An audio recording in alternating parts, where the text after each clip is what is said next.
Space. That's the theme for the evening. Probably most of you heard that word already at some point. They were wondering, well, when is the voice going to come in? That's the opening music to the 1966 series Star Trek, the original one. And space is the theme for the evening. It's what ties everything together. I'll say just a few words about the first pieces, a couple of them, but I want to spend the bulk of the time on the planets. That's kind of what brings us all here tonight, and I think it's the most interesting thing as we ask the question. My sole question tonight, in hopefully what ends up being the last 20 minutes, is what is the sound of space, and what has come to be the sound of space, and why do we associate with that, and how does it draw from this music that Gustav Holst wrote before film and before people barely had gotten off the ground. Okay, so on the program, we have a bizarre oddity, this overture from Franz Joseph Haydn that was premiered in 1777, certainly long before people stepped on the moon. And this was a comedy. It's the overture to an opera that he'd written called Il Mondo della Luna, or The World on the Moon. It was first performed at Esterházy in 1777. It's a comedy about, and this is why when you think Mozart, you think Beethoven, you think Haydn, you think elevated topics, right? Not so much. They were courtly composers, and then when they wrote comedies, they wrote comedies. So this could be Dumb and Dumber or anything else. The plot of this particular opera is it's a group of friends that use a telescope that they have and know how to use to trick one of their other hapless friends into thinking that he can spy on people as they undress or fight. And he can see through into their worlds and into their lives, and they actually end up tricking him into thinking that he is on the moon at one point. I'm not exactly sure how you wake up and think you're on the moon, but that's basically what this opera is about. So we have this fun, about 3-minute overture by Haydn, but that is tied to the moon in that way. Then we have Polaris, which of course is the name for the North Star, and this is a piece written by our own Amaya. And it's written for a really interesting instrumentation, which I won't name because you'll forget it, and you'll see us here in a little bit. But suffice it to say, it's an interesting and odd instrumentation, and he chose it because there already was a piece written by Edgar Varese for this instrumentation. It is, the point of this piece, Polaris, is there's two contrasting themes that get introduced separately, they blend together, and then a resolution is had near the end. It's kind of in an ABA form. It has things that remind me a lot of Kurt Weill pit band music. It reminds me a little bit of Igor Stravinsky, L'Histoire du Soldat.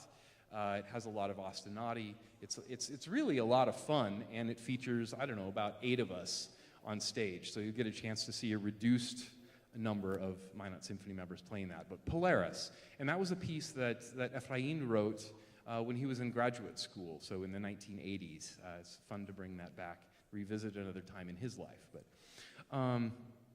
okay, so at this point I'm waiting for our guest speaker. As you may know, we're going to have a screen that drops tonight, and there is a film that has been choreographed to a very particular recording of Holst. I don't actually know who made the recording, but one of the tricks and challenges, I saw the St. Louis Symphony do E.T. a couple of years ago, where they played live while E.T. was shown. One of the tricks is that the conductor can't just interpret the music. They're actually on a click track the whole time, because they have to coordinate everything with the film. And tonight is one of those experiences.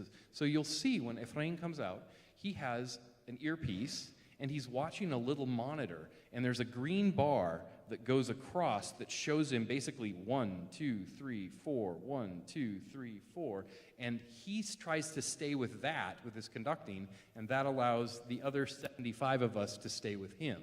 And if it all works well, we coordinate with the movie. But it's a really interesting set of experiences, because normally when you are performing symphonic music, if you want to take more time, you take more time.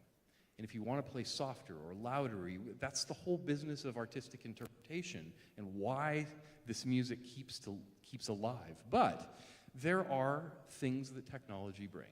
And one of those is the opportunity to coordinate live music with a movie.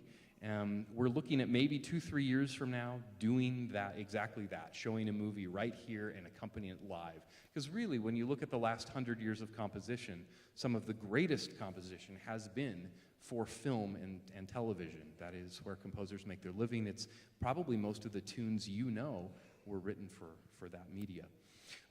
Okay, so well, I'm still waiting for... Jose, are you out there?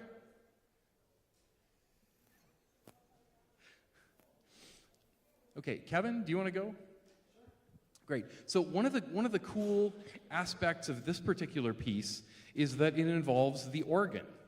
So Gustav Holst, not only will you see 2 harps up here, and you'll see more winds and brass than you've seen since Mahler last spring, but we'll also get a chance to feature the organ. And I'd like Kevin to demonstrate a little bit about how Gustav Holst is using it and what his experience is like. Kevin is an experienced chamber musician, but this is very different. You know, normally organs and keyboards don't play with symphonies. So here you go, Kevin. Yeah. Hello, everyone. Like Dr. Anderson implied, this is my first organ gig with the symphony, and there's a lot of new experiences that have went into this. Not only is this a new instrument for me as of this school year, but the experience of being in the orchestra under a conductor is completely new as well. So in a moment, I'm going to demonstrate some excerpts from the music, some of the coolest sounds I get to make on the instrument in tonight's program. But first, I was just going to describe a little bit of what the experience is like from my perspective. And the first thing that is completely different from what I'm used to is having just my instrument part. And with a piece like this, that involves blocks and blocks of rests where I'm not playing. In Neptune, I only play 1 note for the entire movement, and that happens 54 measures into the piece. And so having to keep track of all that time is something that is proving to be a challenge for me, as I'm used to having a score to follow along with. Having numerous rehearsals with the music has helped a lot, and I'm pretty comfortable going into tonight. But that is one way I'm using my brain that I normally don't have to. The other aspect that has proved to be a new experience is just my perception of the sound I'm making. As you might be familiar with the pipe organ in this facility, the instrument itself is housed behind the latticework on either side of the stage here. All the thousands of pipes are split between the left and the right. But because of their positioning and my position on the stage, there's a lot of instances where I can't tell with any sort of accuracy the sound that I'm making. So in some moments, especially when I'm playing along with the brass, the best I can do is just keep glancing down and verify that I'm holding down the right keys, because there's no way for me to tell with my ears whether the sound I'm making is correct or not. Now, the few examples that I'm going to play for you now are from exactly those scenarios. They're using the full organ, which means I pull the one switch labeled tutti on the organ, which means all the pipes of the pitch sound.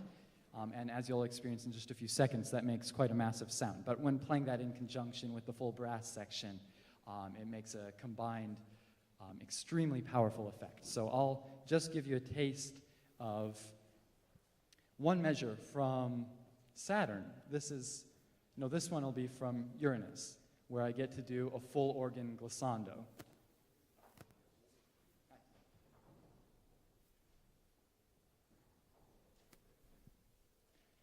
Just for comparison, this is what one pipe sounds like. We'll tune to this A before the planets. And now with the full organ engaged. So that's an example of the full organ. Now, it makes an even larger sound when I'm holding down multiple notes. So here we go. This is a climactic moment from Mars, the movement in which I do most of the playing. Let's see. I'm just going to play you a few measures, and you'll get to hear one loud, prolonged, crunchy chord for a few seconds.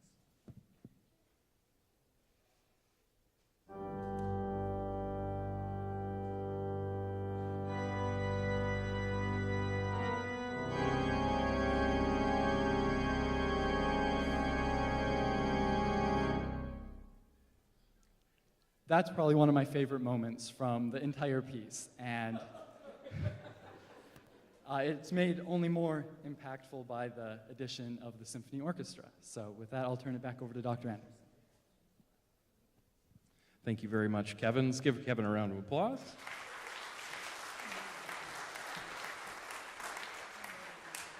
Good luck tonight, Kevin, counting those rests. You know, one of the fun things about having an organ behind you is as a cellist, you're used to sometimes being supported by the bass section. You play a note and you say, oh, wow, that really sounds good. And then you realize it's because the basses are behind you. But in this case, you play a note and it says, wow, that really sounds good. That's when Kevin is holding down the pedals. There's some pretty amazing moments. As you might imagine, Holst uses them sparingly, but when you notice Kevin playing tonight, it's really a magnificent sound. So I'd like to invite Jose Salgado out to the stage, and he's responsible for the film tonight, so I wanted to have him talk a little bit about his experience. So welcome, Dr. Salgado. Thank you very much. Yeah, so tell us about what was the genesis of this project, and what are we seeing tonight? So in 2005, I was working as an astronomer at the Adler Planetarium in Chicago. And the Chicago Sinfonietta, one of the major ensembles in the city, approached me and they asked me if I could create some kind of visual backdrop for 2 concerts of the planets that they were having in 2006. And I thought, I mean, yeah, that would be great because the images of the planets are so breathtaking that it's not easy, it wouldn't be hard to make some kind of pretty slideshow, but I thought that would be a distraction. Just to show something for the sake of showing it because it's pretty, and if it has nothing to do with the music, I think it would make the music suffer, and we're here first and foremost to enjoy great orchestral music. So instead, what I did was I researched the best images of each of the planets, historical documents, animations, and so on, and created a film that follows very closely what's happening in the music. So think about it like creating a soundtrack but in reverse, and by that I mean the film composer gets, you know, the final cut of the film, and then he or she writes music that will fit what he has in front, right on the screen. What I'm doing is the opposite. The music has been done, and then it is up to me to create a film that will follow and augment the music, and in the process enhance the concert experience. Fantastic. And this is part of a larger project, right? With Exactly. film and So that was so successful that, you know, orchestra started inviting me to present in other cities around the country, and I had so much fun because, you know, I'm a very big music enthusiast. I absolutely love music, you know, from an early age, and this was my way of combining all these things that I enjoy: music, education, the graphic arts, and of course astronomy. So I started working on a second production. The second was Pictures at an Exhibition, and then, you know, Daphnis and Chloe and other. I started pairing music with different subjects.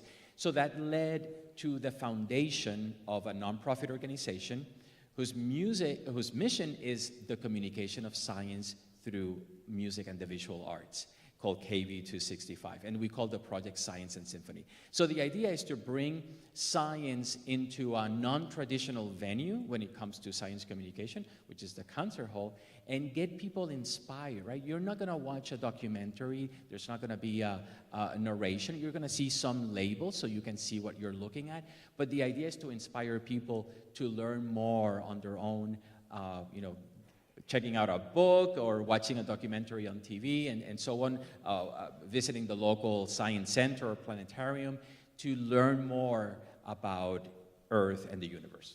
Great. Last question, quick one. What's your favorite movement? If you had to show one tonight, what's the one that you would pick? Probably Jupiter, because I absolutely love the music. Now, if you ask me, which planet do you think it's, you know, the most beautiful, the most amazing? I would have to say Saturn. So I love Saturn but the music of Jupiter, right, is so joyous and so big. I absolutely love that movement. Excellent. Well, thank you so much for joining us. We look forward to the film. Thank you so much.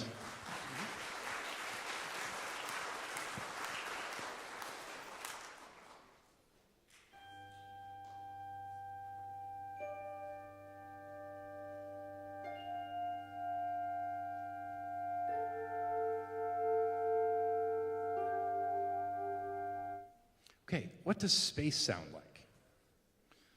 And is it a chicken or an egg situation? Do we think space sounds like the way it gets orchestrated because so many people have already done that? Maybe starting with Holst. Or is that actually what it sounds like? Do stars sound like chimes? And it's such an obvious connection that any civilization would have come to this, what space sounds like. So I'm going to play that same excerpt. All of us are going to hear the word space again. But think about, here's the point. Okay, what is being played? There are drone pitches, which means pitches that are just being held. It's kind of like this suspension, like this anti-motion. Then you've got high sounds that seem to be in no particular place. Maybe that's like stars. Pay attention to this. We're going to play about 6 excerpts from famous incidents in space. So here we go again, just a little bit of this.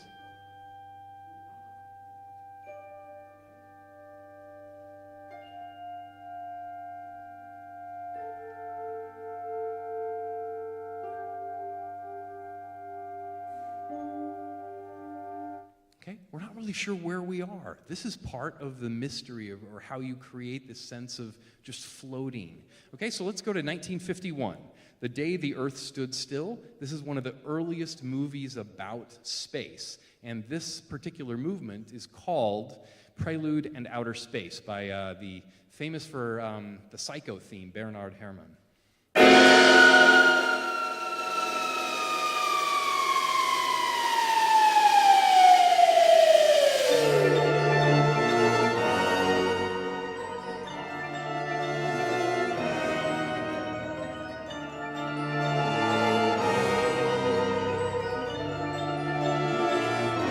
Okay, we have things alternating back and forth, kind of like you know, it's not really progressing anywhere. We have high sounds. We have human voice. In this case, actually a celeste or a theremin that is imitating the human voice, but the sound of kind of like a women's choir. And we've got high sparkly things like wind chimes. Okay, so People's Exhibit C. Here we have another movement from the same film, 1951, Day the Earth Stood Still.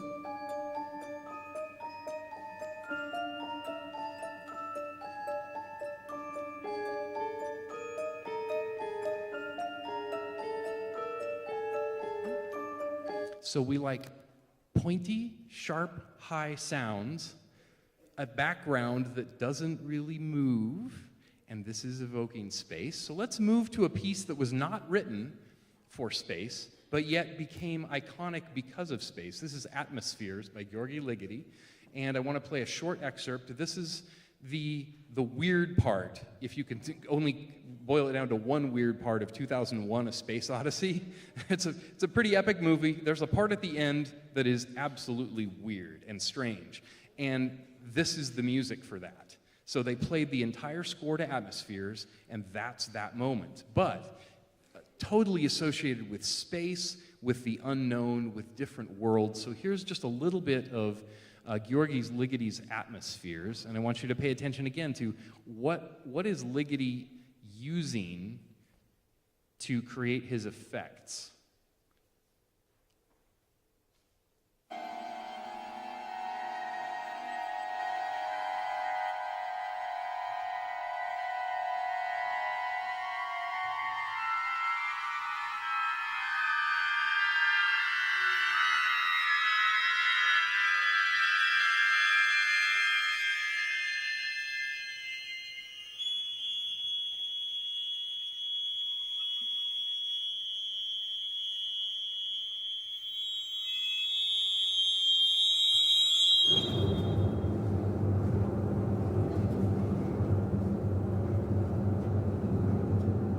From the extremely high to the extremely low, in a technique that I learned sound mass. Ligeti had another name, it wasn't in English. And sound mass is basically the idea that if you take 10 instruments and they each play close to the same pitch, but not exactly the same pitch, it's kind of like if you put all the colors together and you get black. In this case, you put like 15 separate pitches that are all really, really close, and you play them, and now you multiply it by an orchestra, and you have 60 strings, each playing 60 separate pitches, and you get that dark sound that you just heard coming out of the cellos and basses, where you probably had 30 separate pitches. It's amorphous, it's like a cloud, this idea of intense, like industrial levels chromaticism. And it happened in that example, both really, really high and really, really low. Okay, so keep in mind that concept of just an incredible level of dissonance, where tonal function is just suspended. Okay, let's go to one you all know. This is Star Wars.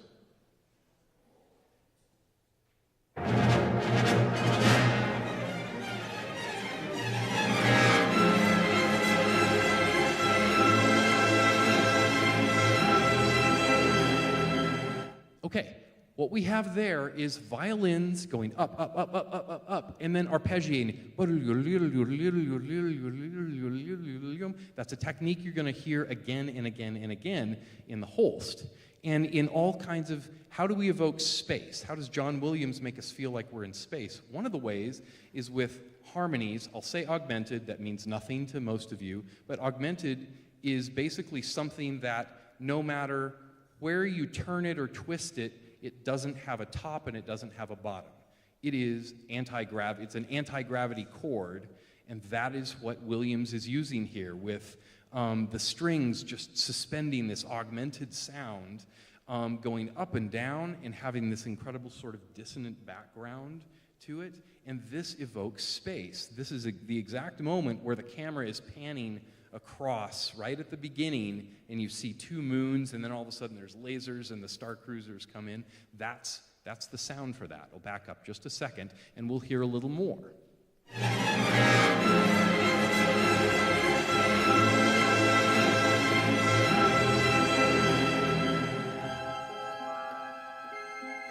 High sounds. Flute. Harp. Okay? Remember the Ligeti example. So much activity that you can't perceive what pitches are being played.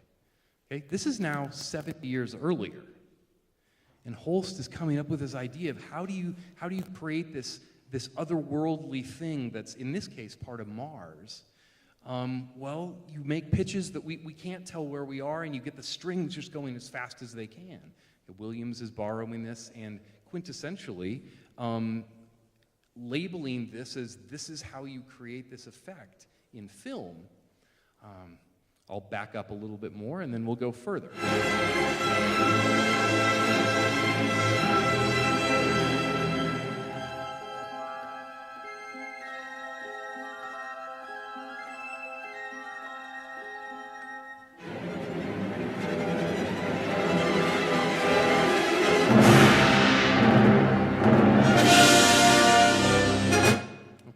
Have an organ chord coming up in Holst, or Williams doesn't use it, but this actually, and there are lots of videos that'll unpack this for you if you look up, is did Williams borrow from Holst? Absolutely. In this case, it's actually the same chord, the same orchestration, the same everything. Right here, this chord.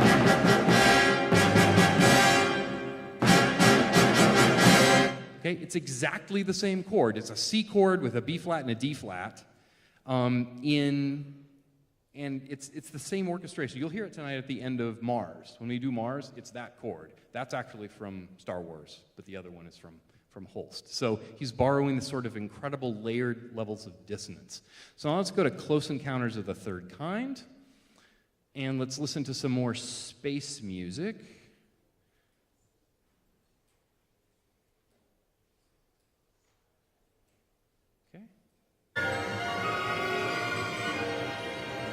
We have dissonance, we have high sounds, and it's going to grow, and then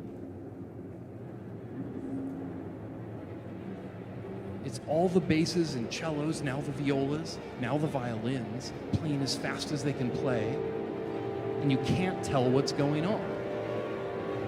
Okay? This is John Williams' 1977. So what I want you to have in mind is what space sounds like to us. And listening to all of these examples, and I listened to countless more, space is this. I can boil it down to, it is wind chimes, it is celeste, harp, violins, flutes, it's dissonance and non-functional harmonies and rapid arpeggiation of those across strings and through weird synthetic scales. Okay, and especially those kind of high sounds and then incredible dissonance. And you'll find tonight, when Holst sat down, he came up with this. But this was a blank piece of paper. It was a blank piece of paper. It was 1914. The World War had not yet broken out, so even though he did start with Mars, and he later equated Mars to the stupidity of war, when he started writing it, World War I was not a thing. But what I want you to think about is that he sat down to a blank piece of paper, thinking about space. This is just a decade removed from the Wright brothers. We are not going to the moon yet. And what would the concept of space be at that time? Film was not a thing. Jules Verne was a thing. But he was imagining what space would sound like, what planets are, and he was really thinking about trying to create a sound world that was not what he normally wrote. And he looked for mixed meter, he looked for so strange rhythmic patterns that occur all over. He looked for dissonant ways to create dissonance. He borrowed from different scales that were being used in the world. He used whole tone scales and octatonic scales and augmented triads. And this is not because he was trying to evade tonality. For him, he was trying to evoke something otherworldly. And I think what's so amazing is, in so doing, he kind of wrote the textbook for what became space and film music. And our sounds that we associate so closely with these moments in film can almost directly be traced back to Holst. I just have a couple minutes, so let me go back to the final movement, Neptune. I'll read this quote. In astrology, Neptune means confusion and mystic rapport with other worlds.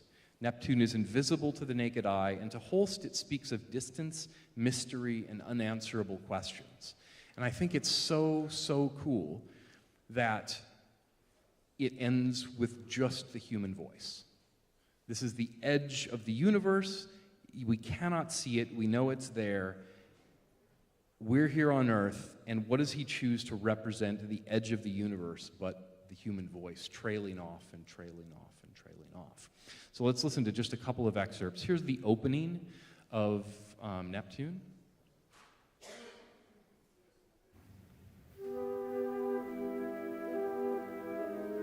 If you speak harmony, this is a third relation. If you don't speak harmony and you speak Lord of the Rings, you like this chord progression.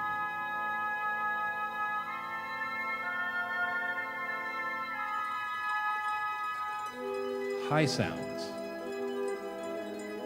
flutes, ostinato,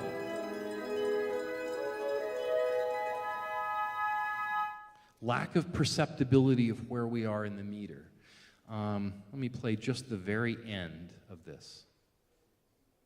Oh, no, I'll do one more thing because I think it ties well to that John Williams space music. 229.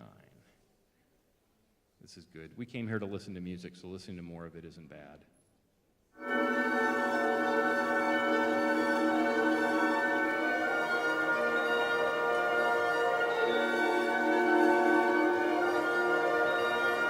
Again, high sounds, violins, arpeggiating. This is basically a similar concept to what Williams had. And then the very end of the movement.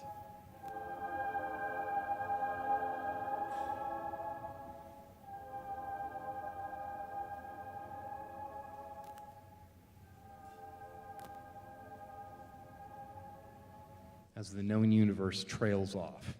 There's something also that's really cool that I want you to think about. Now, when he started it, World War I was not yet happening. When he finished it, it very much was happening in 1916, and it got premiered a little bit later.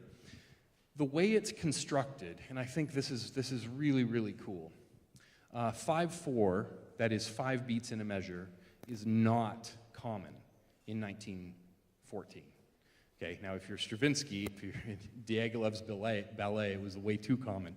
But for Holst, it was really, really uncommon, and this was otherworldly. The first movement, Mars, was his backyard at the time, which was World War I. That is the world he is experiencing. It is stupid, it is grotesque, it is brutal. And the last movement is the edge of the known universe. Both movements are in 5.